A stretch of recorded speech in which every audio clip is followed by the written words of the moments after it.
Hey folks, it's Rob Flux here with another Sunday session, and tonight is open mic night. Now, open mic night is your chance to ask me any question you like and see if you can stump the guru. And I'm going to do everything I can to resolve or inform how you can actually move forward on your property development journey. Now, in order to do that, click on the link below, propdev.info/open-mic.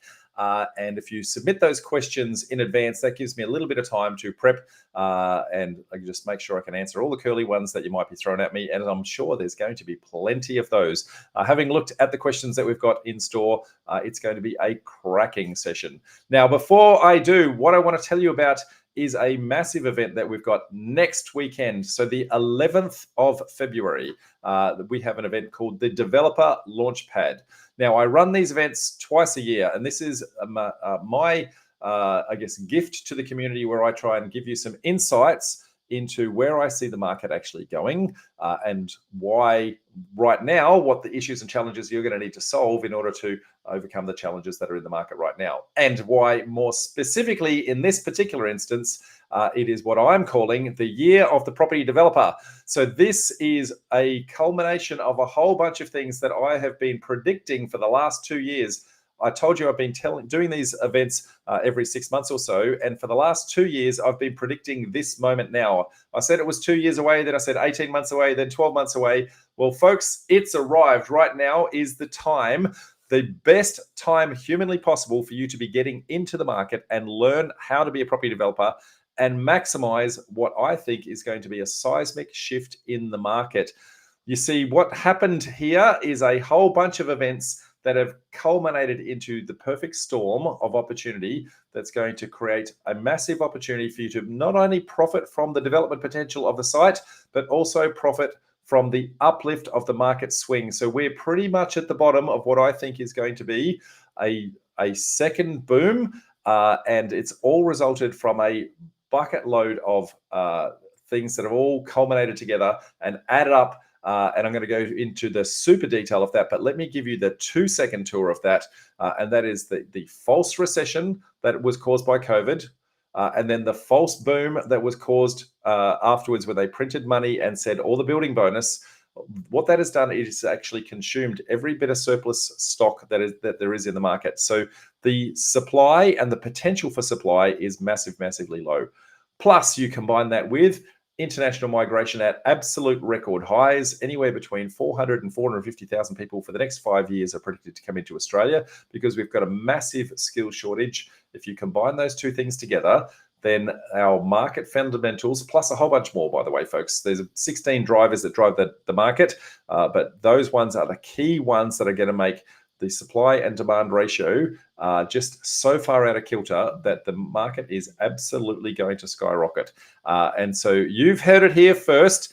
Get to the Launchpad and understand not only what's actually happening in the market and why it's a great time to get in there, but if you're new to the property development process, then I'm going to show you how you can get into the market, learn the property development process safely, and also, even if you're doing deals right now, I'm going to show you how you can start to scale your business and get absolutely cracking returns out of that. Now, that said, that is on the 11th of February. Now, the times will be different all the way around the country. So if you're in Brisbane, it's going to be an 8 o'clock kickoff. If you're in Sydney and Melbourne, it's going to be a 9 o'clock kickoff. If you are in Adelaide, then it's about an 8:30 kickoff, and it's going to change all the way around the country from there. So do that. It's an all-day event. I guess there's the main content part will be finished by about 2 p.m. And then the Q&A session will go afterwards. That's an epic Q&A session, similar to this open mic night type experience, but you get to ask me the questions live, and I will stay there for as long as humanly possible to answer any question that you've got about anything I said during the day or anything else on your property development journey. So make sure that you're there, folks. I cannot wait to see you there. In the meantime, back to open mic night, and we've got a huge number of questions that have actually come through. So, and some of them are this long. They're like the massive long questions. So let me see what I can do to actually get you through here. So Chris has asked the question. Chris is in Melbourne. So Chris says, for the Melbourne garden space rule, The 30% varies with the size of the lot.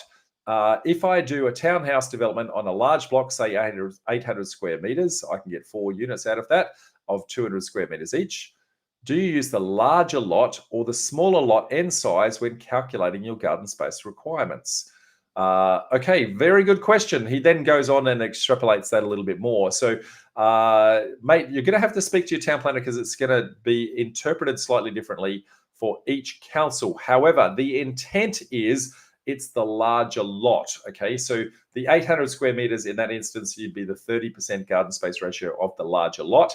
How you actually carve that up would then be divvied up between all of the lots, subject to the logistics and issues and challenges and that sort of thing that are going to sit that are unique to that particular site. Okay, so if you can meet 30% over the entire project, then you should satisfy your council in most instances. Now, there will be exceptions to that, so it's super important you actually touch base with your town planner and sanity check that that's the case.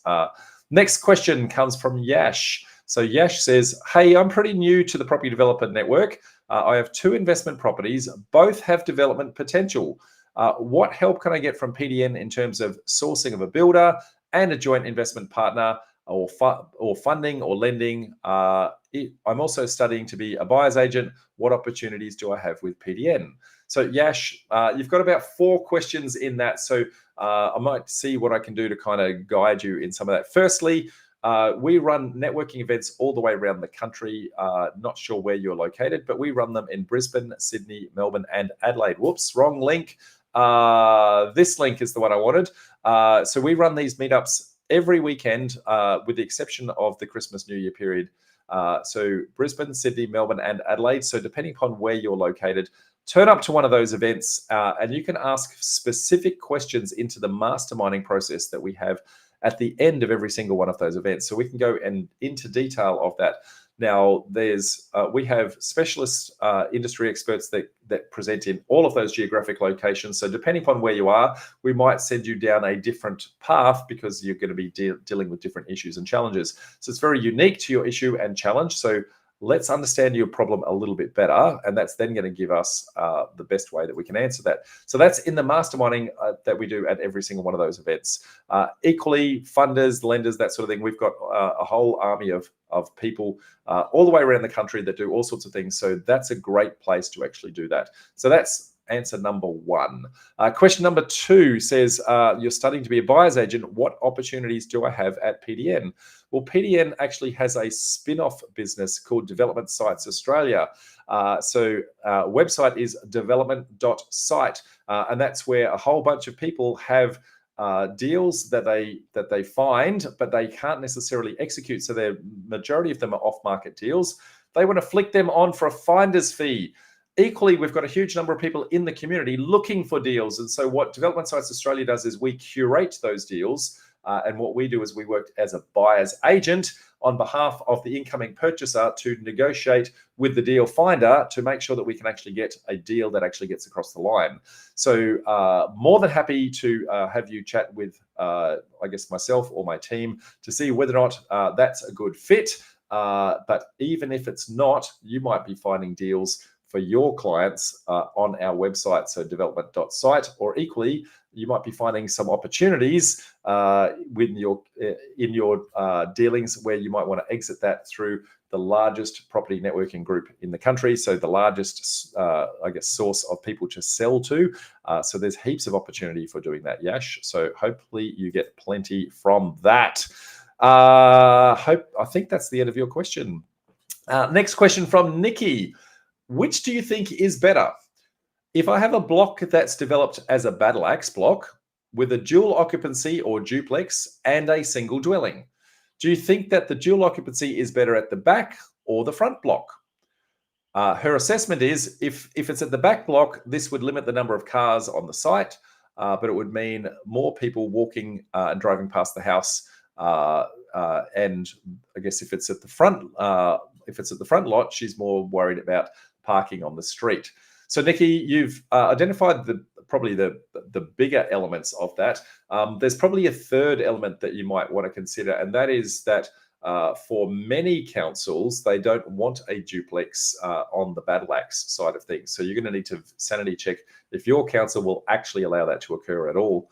They're going to want both front doors actually facing the street. That is a pretty common, and I'd say in about 85% of the councils out there, that the duplex would need to be at the front in order to be compliant with that particular council. Now, not knowing the council you're trying to do that in, I would make sure that you talk to your town planner and make sure that there's not a constraint on that first. Now, even if there was no constraint, let's just assume that there is no constraint and you can put it anywhere that you like.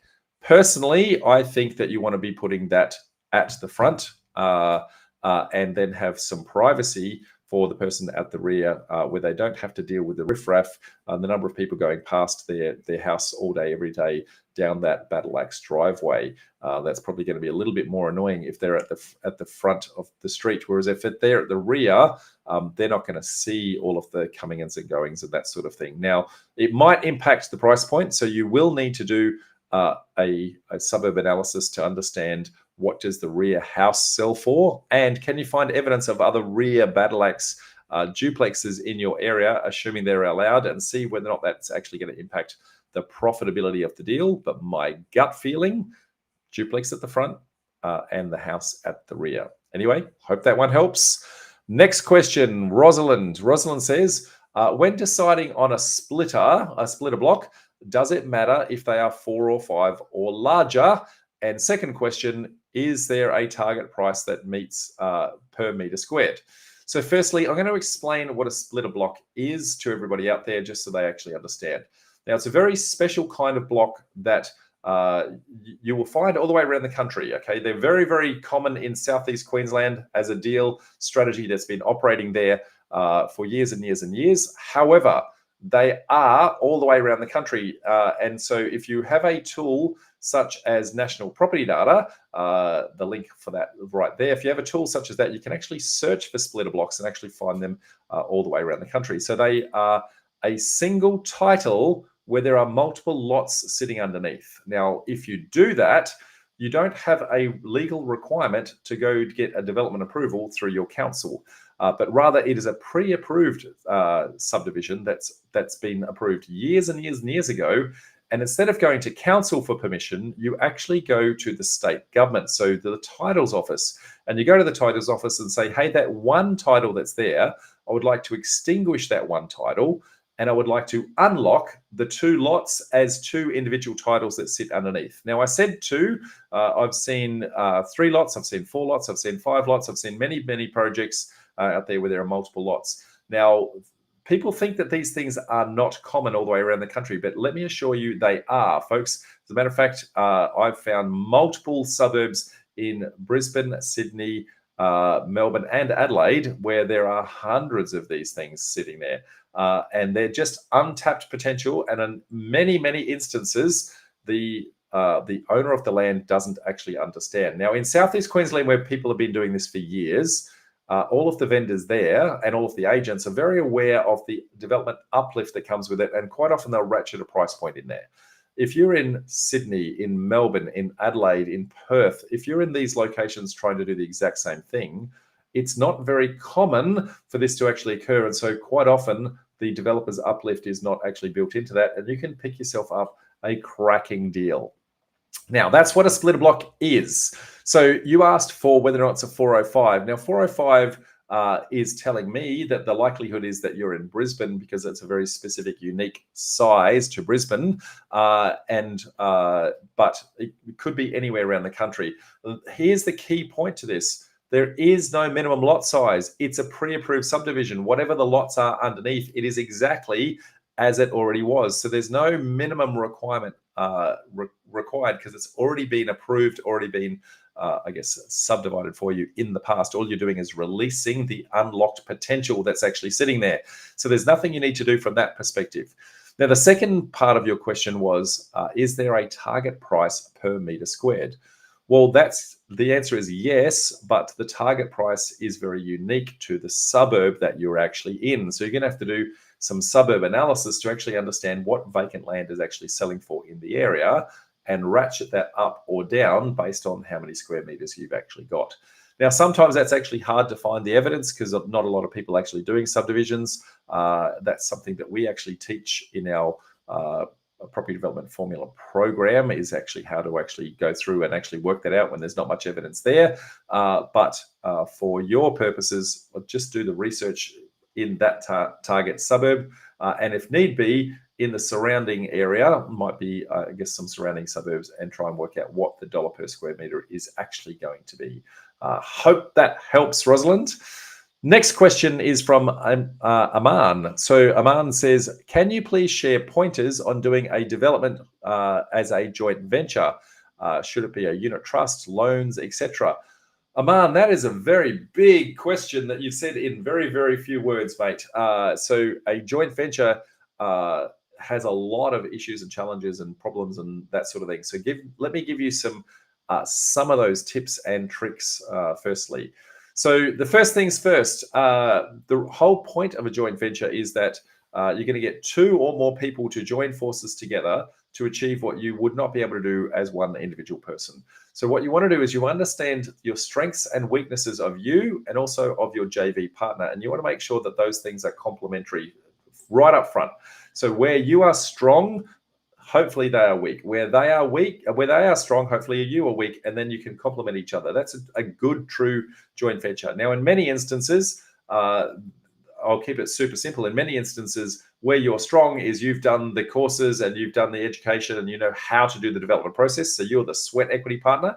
And the other person is the money partner. They've got the money, they've got the cash, but they don't have the skills in order to do that. So if that's the case, it's a really good fit, assuming other things with personalities align and that sort of thing. But if you have two people who are really strong in the same thing, quite often both of you are going to want to fight about the issues, how to make decisions on that. So the first thing you want to do, Aman, is do a strengths and weaknesses between the two of you, and also do a personality test between the two of you. Make sure that you are compatible with each other in both of those elements.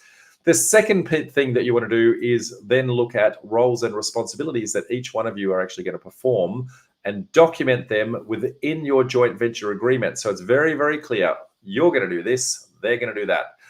And there's no question or doubt in anyone's mind as to what their obligations are in order to be a participant in that joint venture. Now, there's a huge amount of steps in a property development process. So you need to understand who's going to do what, okay? And detail as many of those humanly possible that you can actually think about, and then go to your solicitor and get them to document the rest, okay? There's going to be a bucket load of them. In my joint venture agreement, there's somewhere in the vicinity of 40 or 50 tasks in that vicinity that have been delegated out and divvied up between the two parties, okay? So know that that's the case. The second thing is you want to think about worst case scenario of your development right up front, okay? So now we all think that a joint venture is going to go spectacularly well, but we should plan for the worst and manage for the best, okay? We go into relationships and marriages loving someone with the best intentions in mind, and 50% of those will fail. So imagine what it's like when you don't love someone and money's involved. There is going to be points of contention that are going to happen all the time. So you must have a very robust dispute resolution process that actually sits in there. So what happens when you have a difference of opinion on what's going to happen?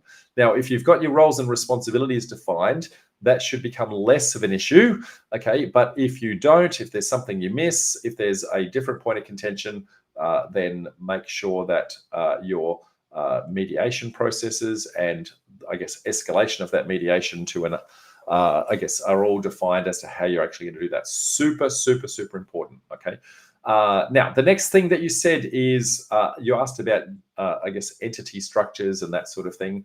Well, that's going to be very, very subjective to, I guess, the kind of deal that you're doing. That's also going to be subjective to say, are you going to sell everything? Are you going to keep everything? That's going to be very subjective to what is the split between the two parties. That's going to be subjective to, are you, maybe you're going to sell some and they're going to keep some, vice versa. Those things can change that structure massively. So So firstly, I can't give you accounting advice, can't give you legal advice, and that is in that realm. But I can tell you the kinds of issues and challenges to actually look out for, okay? So firstly, there's the structure that the joint venture is actually going to be held in, and that is going to be largely based on the deal and the intended exit strategy of the deal and how you're going to fund the deal. Okay, so there are going to be particular scenarios where some funders won't like a unit trust, and there are going to be some scenarios where they won't like a company and they won't like a trust. So you need to be understanding of how you're actually going to fund the deal and what you actually are you going to keep some, sell some. So that's the entity itself. Then underneath the entity, then you've got joint venture partner 1 and joint venture partner 2. Now, they are going to have their own individual tax advice from their own individual accountant. That's going to be very subjective to their own personal circumstances. So one person might be an actual human. The other person might be maybe a company, or they might be a trust or something along those lines. So you need to get advice on the entity, and then you need to get advice on your own personal circumstances. Now, you're going to find your JV partner might have a very different personal circumstances. That doesn't matter to you. It matters to them, okay? So you want to get your affairs in order. Make sure that you talk to both your accountant. They're going to give you taxation advice, and also your solicitor. They're going to give you asset protection advice. And you'll find from time to time that advice will be different. Okay, and that's also going to change from deal to deal. So just imagine, for example, deal number 1, you've got no money. Right, so asset protection is probably not that important to you on deal number 1, and so tax minimization and earning as much dollars as you can is probably super high on your agenda. But deal number 2, you now have some cash. You don't want to lose that cash. Asset protection starts to become a little bit more important to you now, and so then you want to start to then wager that, not wager that in, but factor that into your things. And as you do more and more deals and you get more and more assets, asset protection starts to become more and more important to you. So they're probably the big ticket items, Aman, that you want to start to think about in putting your deal together. Next question from Linda. Our builder has told us that we need to clear the site. Okay, we have a lot of trees that need coming down, but there are 8 10-meter high Alexandra palms, I'm assuming, that have to be removed. Do you know if there is a market for mature palms? Linda, absolutely categorically, there is a market for mature palms, and especially 10-meter high Alexandra palms. They are beautiful. You can just imagine them, I guess, down the driveway, a big, long, cascading driveway, and you're driving down between the palms and these beautiful fronds sitting over. There's absolutely a market for those. Now, in order to find that, though, it's not just go to Facebook Marketplace, although you can do that. But it would be going to all of your local landscape suppliers in the area and also all your nurseries in the area, and letting them know, hey, I've got these palms. They are mature. Do you have a client that would actually take them, or can you sell them on consignment for me, or do you actually want to buy them off me? And there's some machinery that you can actually get that will actually scoop them up underneath the roots, pick them up, roots and all, and take them away in one piece without damaging the tree. So all of that is humanly possible. Now, how much will you get for them? Well, that's very subjective on the supply and the demand in the area. If you're in Tasmania, for example, where it's freezing, Alexandra palms aren't going to do that good. You probably don't have a huge amount of people that are wanting them. But if you're close to the tropics, where these things are going to have a cracking lifespan and that sort of thing, then you might find more and more people actually looking for that. So that will vary. So you might get anywhere from a couple of $100 per palm all the way through to a couple of $1,000 per palm. Depending upon where you are. Now, it's then the cost of the I guess the cost of picking those up. And typically, I guess the nursery is going to cover that, I guess, when they've got the ultimate buyer in mind. Anyway, hope that helps. Next question from Rich. Rich says, as developers, we undertake the role of development managers, but for what type of task should we use a project manager? And specifically, he says in Queensland, is it possible and 100% above board to undertake a small subdivision without a project manager? So, Rich, there's a couple of elements here, and you've said that you're in Queensland, but I want to answer this that a little bit broader, so it applies to everyone all the way around the country because the different legislation in each and every state. Okay, so there's a difference between a development manager and a project manager, but sometimes the roles cross over a little bit. Now, typically, development manager is the one who is actually owning and running the deal itself or has a profit share stake in the deal in some way, shape, or form. Whereas a project manager is a gun for hire who comes in and actually does just elements of the deal. Now, sometimes they're the same elements, okay? Sometimes they're running the exact same tasks. The difference is it's a gun for hire coming in fit for purpose just for, I guess, the running and the logistics of the deal itself, whereas the development manager is looking at costs and budgets and feasibilities and all that sort of thing. Now, where this becomes super interesting is that in some states, and Queensland is one of those states, a project manager, if they perform specific roles, may actually require a builder's license. So you need to check with your local building authority what is deemed to be I guess the tasks that a builder would actually perform, and whether or not the project management tasks would actually trigger the requirement for a building license. Now, in many, many instances, and I'm talking Queensland specifically here, you're going to find that a project manager will require a builder's license in Queensland.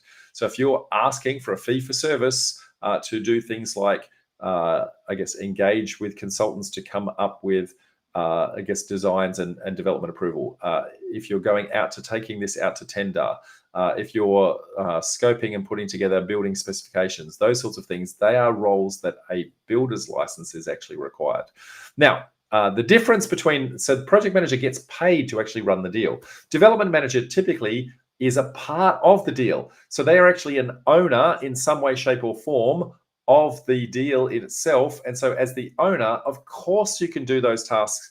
Who else is going to do them other than the owner? Okay, so that's the difference, is whether or not you get paid to actually do the role. And hence there's some subtleties in that, in how that's actually performed. So in short, I guess, are there, I guess, going back to your questions, what type of tasks would a project manager perform? You need to look up, I guess, what a builder's license actually allows you to do.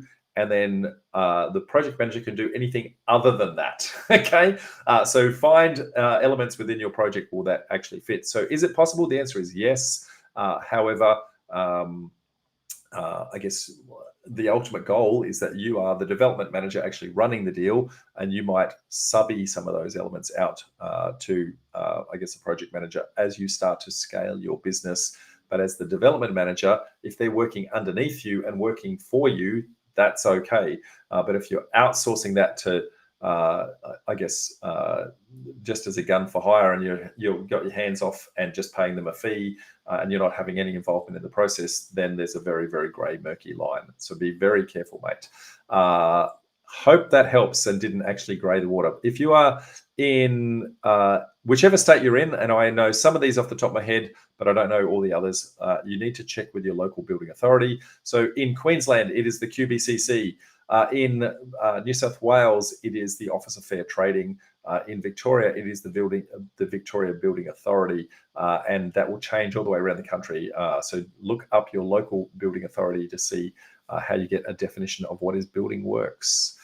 Now, the next one comes from Tomo. Now, Tomo, you've got War and Peace here, mate, and you've got a huge amount of detail about your own personal circumstances, and you're actually asking me for I guess, investment advice and strategy advice. So I'm going to dumb the question down and not do that, but still see if I can point you in the right direction, okay?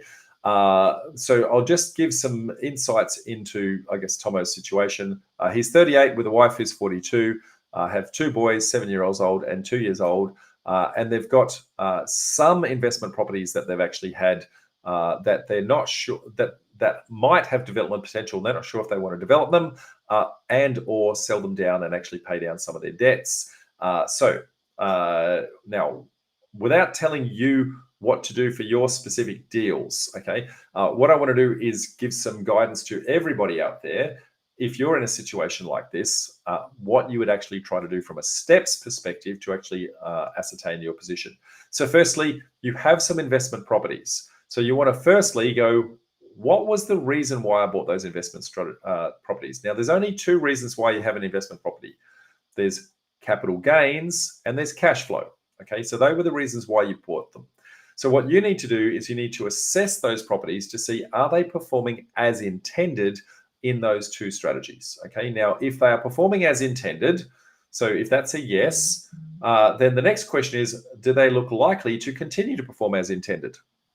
If the answer is yes, then the next question is, do I, with my skills right here, right now, believe that I can do better than the current way that they are earning money? Now, if the answer to, I guess that is a no, then clearly keeping those properties as is, where is, doing what they're doing is a really good outcome. If the answer is you think you can do better, then they're an opportunity to actually sell. Now, if you go back to question number one, are they performing as intended? If the answer is no, then the next question is, do I think that's going to turn around in the near future? If the answer is no, then they're clearly hurting you and not actually progressing your journey. So what you want to then do is to say, and if they're hurting you, should you consider losing a finger versus losing an entire arm if you actually sell them right here, right now? Okay. And the next question it would be, can you do better with the money if you took that out and put it somewhere else or did something with that? So you're going to ask yourself those questions about any investment property you've got sitting out there. Now, in your instance, you think that they've actually got some development potential. So over and above those two elements as to are they performing as investment properties, you now have a third category that you want to start to do. And you want to start to go, what is the development potential of the property? So firstly, you want to understand what the development potential is. So you need to talk to a town planner to see what that potential is. The next thing you want to do, remembering you bought this in a market that was some time ago and you're in a different market right now. So you want to start to assess the property as if you bought it today, right? So if I bought it today in today's market, would that property actually be a deal, right? So the reason why that's the case is because you bought it some time ago, you've actually got some capital uplift that may have already applied to the property. And what you don't know is whether the deal is a deal or all you're doing is unlocking the capital uplift potential that was already sitting there anyway. And you could have just sold it as is, where is, with no issue, no hassle, none of the problems that you're actually thinking about. And without the hassle of actually going through the development process. So assess that. So what would a raw development site sell for in the area? What would the finished product sell for in the area? And what would it actually take to actually run this deal? Do a full feasibility on that as if you bought it in today's market. Make sure you factor in things like adding in stamp duty and that sort of thing, even though you actually own it. So you want to go, would that deal be a deal? Now, if the answer is yes, then absolutely categorically, learn how to do that process, lock that in, or get someone in to partner with you to actually run that deal for you, or consider selling it as a development site. Okay, so you've got a number of options that are actually sitting in there. So I'm hoping, Tomo, given that that's the case, given, I guess, the very complicated question they actually have in there, hoping that gives you some really good insights into what to do in there. Now, whoops, I just realized I didn't have my open mic night link up, so that's back. So if you've got any questions like these ones that we're actually going through here, please make sure that you, I guess, click on that link below. Next question I've got is from Gary. Gary says, and it's broken, a broken sentence, broken English here, so I'm going to try and interpret the question. So why don't banks lend money? And we want to build and sell houses.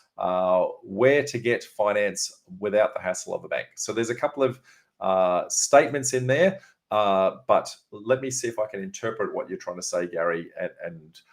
So why do some banks not want to lend money for development sites? Well, firstly, if you're trying to do it as a residential loan, the bank is looking to profit over a 20 or 30 year period for a long-term investment purpose. So when you come in and say, hey, I want to do a development, they know that they're not going to have that loan for very long. They're not going to get interest rates for very, very long. It's actually quite risky for them to be lending to you at very, very low rates for a deal that may or may not make sense. Okay, so so the banks have two different departments. They have the residential lending department. They also have a commercial lending department. So the commercial lending department would look at the deal, whereas the residential lending department will look at the investment. So, rather than the banks not lending money, what they want to do is they want to, convert you over into the team who actually understands the risks of the development side of things, and they're going to convert you over to the commercial side of things. Or that's what they're wanting to do. Now, what a lot of people do, and I do not condone this, okay, what a lot of people do is they just don't tell the bank that their intention is to do a development, and they look at it from an investment perspective, and they just basically lie to the bank. Now, firstly, that's fraud, so be very, very careful that you don't do that. But what they do is they get the residential lend up front, and then they try to develop it later on. And later on, they tell them, hey, I just knocked down the security for the rent that I promised you were going to get. It's gone now, and then they try to do some builds. And sometimes the banks will be forgiving on that. And other times the bank are going to come down on you really, really hard and say, actually, you broke the rules on that. I really don't like the fact that you did that. Okay. So be very, very clear with your finance broker that you're actually dealing with what your intentions are. When you are clear with what your intentions are, they will find an appropriate lender who is supportive of what you're actually trying to do. Okay. And so then you don't have to break the rules in actually trying to do that. They'll also tell you, should it be a residential loan or a commercial loan, and should you be talking to the commercial side of the business. Now, the residential people will do development loans, absolutely, but on the assumption that you're going to be keeping the finished product at the end, right? So if you go in and say, hey, I'm going to profit from this, then they know you're going to sell it. But if you say, I'm going to manufacture some equity that's going to help me to reduce my holding costs, then they know that you're actually going to be holding that long term for an investment perspective. So they're going to assess the value of the finished product. They're going to look at the residual debt at the end of the project. They're going to look at the potential rent that this is actually going to generate. They're going to look at your financial situation, and they go, can you afford to hold that property for 20 or 30 years if that's the case? And if you can do that, if you can demonstrate all those things, then they will lend for a development if your intention is to actually keep the stock. Okay, so they're the challenges that you're probably facing. You're probably saying the wrong things at the wrong time to the wrong people, and so they go, no, that's not what we're trying to do. So make sure you're dealing with a finance broker who understands what you're trying to do. Be very clear. Are you going to sell it? Are you going to keep it? What is your intention? So the broker can find the right kind of loan for you. Okay, so residential loans or commercial loans, there's also private money. So private money would be investors who might want to invest in you in doing that. And there's also second tier lenders and that sort of thing. And there's specific development lenders. So there are finance brokers who specialize in development and construction loans. And they will know which banks that they're actually going to deal with that are going to help you to get that across the line. Anyway, hope that helps, Gary. Next question is from Nicole. So Nicole's got a question here that says, what are the common types of PDA? Now, PDA is a priority development area, okay? Or, oh, hang on, no, she's saying it's a property development agreement. Okay, so she's used the same acronym for a couple of different things. In many instances, that would actually be referred to as a development agreement, so Nicole, I'm not sure if you're talking about the PDA I'm talking about or the PDA that you're talking about. But if you're talking about a property development agreement, I think what you mean is a development agreement. Okay. So what are the common types of development agreement? Well, I guess there's a joint venture. There's so that's where you're actually taking a profit split in the deal. There's doing that with I guess a milestone payment. So you achieve certain outcomes within certain timelines, and you'll actually achieve certain pay scales. There's also doing that on a dollar per hour type basis, so an hourly rate type basis. They're predominantly the three different ways that you'd actually do that. Now, noting the question that came a little bit earlier with Rich, if you're doing the dollar per hour type agreement, or if you're doing the milestone payment agreement, you want to make sure that you understand in your jurisdiction whether or not that might actually trigger the fact that you're actually doing project management, and you may or may not need a builder's license to actually do that. So be very careful, Nicole, if that's the case. Hoping that helps. Next question from Daryl. Hey, Daz, how are you, mate? Been a while. So can you do a dual occupancy on 400 square meters, or 400 to 500 square meter block in Brisbane, in the zoning low density residential or character residential 1? Now, I have to say, dual occupancy in Brisbane up until, I guess, a very recent period of time has been a little bit of a no-no. And they have had some recent rule changes, and I'm not 1,000% clear on all those rule changes, Daryl. So I'm not sure that I'm going to be able to give you, I guess, the best answer humanly possible here. He says the zoning is low density residential or CR1, which is character residential. Okay. So the first thing I'm going to say is clearly you need to actually be talking to a town planner. Okay. Now in Brisbane in the past, you could only really do a project like this, so a dual occupancy in a LMR, low medium residential, which is intended for multiple properties on the one title. Okay. Now that has recently changed. About 3 or 4 months ago, there was some changes at the state government level, which pushed down to the local government level to do that. Now, I'm not 1,000% clear on all of those changes, other than to say you're going to need to talk to your town planner in order to, I guess, sanity check that. But what I can say is there was a fantastic presentation from a town planner, Vu Nguyen from Town Planning Alliance, that he did approximately 6 months ago now at one of our meetups. And if you, I guess, are an annual member, and I'm pretty sure that you are an annual member, then you can actually go and look at the back catalogue of all of those recordings in our members only portal. And that will then allow you to actually understand what those changes were. And even at that point in time, the implications of some of those changes weren't really clear. So now that we're 6 months on, a lot of the dust has settled on that. People have tested some of the new legislation changes that have actually come in. So I would say go back and talk to any town planner firstly, but Vu in particular, given that he did that presentation, and say, do I think I can actually achieve that here? So hoping that helps. Next question from Craig. How easy or otherwise is it to demolish a brick house under a traditional building character overlay where it existed pre-1946? Okay, now this is clearly in Brisbane, so this does not apply all the way around the country. But I will try to make it applicable to everyone around the country. Okay, so firstly, traditional building character in Brisbane means that it's a form of heritage and/or character, which says that there's a style of house in that era that was actually created that council are trying to protect. Okay, so it's called a Queenslander. It has a certain look and feel.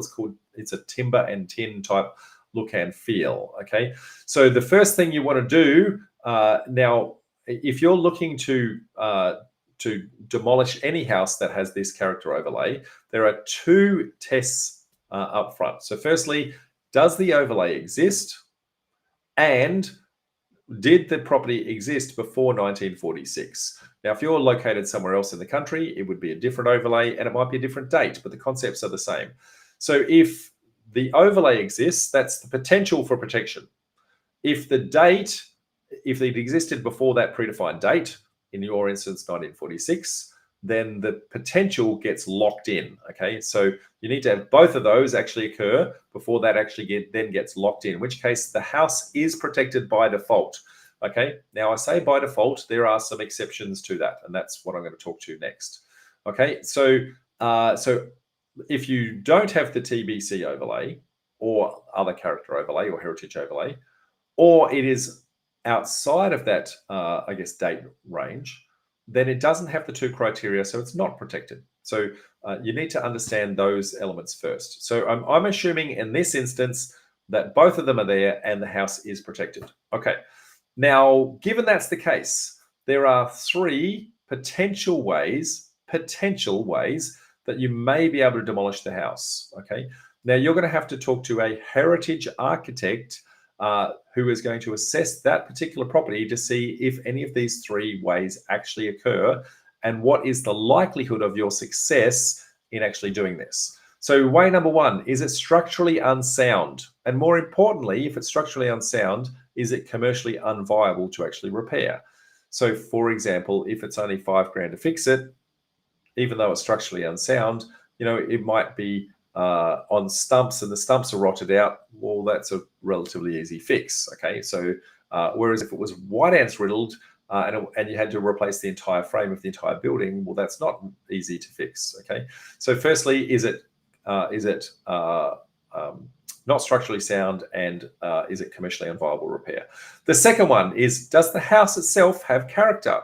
Now, this one is where it gets interesting. So you said it's a brick house, okay? Now, because it's a brick house, you need to get your heritage architect to assess the property and go, has the house got any character that actually needs to be protected?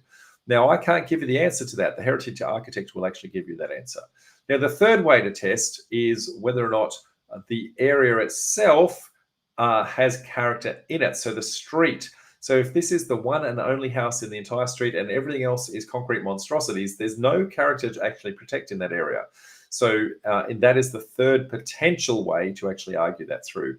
The only person who's going to be able to answer that for you is a heritage architect. So please make sure that you actually go and engage one. You'll also need to talk to a town planner, and you want to understand the likelihood of this being approved. Now, I'm going to tell you up front, okay?